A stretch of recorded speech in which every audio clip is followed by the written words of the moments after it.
ওকে ওকে ওকে ওকে, এইটা আমার খুবই পছন্দের একটা ম্যাথ, খুবই সুন্দর একটা ম্যাথ। তো এই ম্যাথটা বেসিক নিয়মে করতে গেলে করা যাবে, বাট করতে গেলে তোমার 3 মিনিটের মতো টাইম লাগবে। বাট আমি চাই না যে তুমি একটা ম্যাথে 3 মিনিট সময় ওয়েস্ট করে তোমার চান্স পাওয়ার প্রবাবিলিটিটাকে একদম কমায় ফেলো। আমি চাই না তোমার চান্স পাওয়ার প্রবাবিলিটি কমুক, প্রবাবিলিটি কমার দরকার নেই, প্রবাবিলিটি বাড়বে যেভাবে সেইভাবে আমি তোমাকে বলতেছি। তো এই ম্যাথটা যেই ফরম্যাটে পড়ছে সেটা হচ্ছে এরকম যে √2 প্লাস √2 প্লাস √2 প্লাস √2 এমন করে করে করে করে কি ইনফিনাইট সংখ্যক বার চলতে থাকবে। তো এই প্যাটার্নে আমার যদি কোনো ম্যাথ আসে, এটা কোন প্যাটার্ন জানো, যে এরকম যে রুট ওভারের মধ্যে n plus √n plus √n এমন করে করে চলতেছে চলতেছে চলতেছে।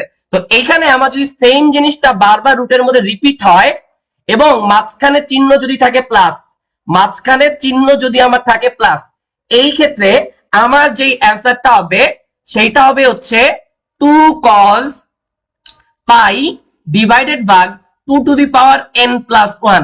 এখন কথা হচ্ছে ভাইয়া n+1, n মানে কি, n মানে হচ্ছে কয়টা বা কয়বার রিপিট হইছে, বা যেই কনস্ট্যান্টটা আমার আছে সেই কনস্ট্যান্টটা বা ওই ভ্যালুটা টোটাল কয়বার আছে।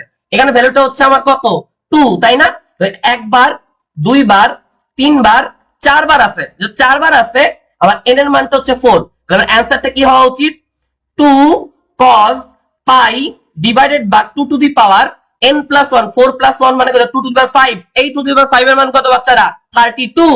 এইটুক না জানলে চান্স জীবনে হবে না। 2 to the power 5 এর মান কত, 32। 2 দুগুণে 4, 4 দুগুণে 8, 8 দুগুণে 16, 16 দুগুণে 32। এইটার অ্যান্সার সি ছাড়া আর কিচ্ছু না। কয় সেকেন্ড লাগছে তোমরাই বলো, আমি কিছু বলবো না। সলভড।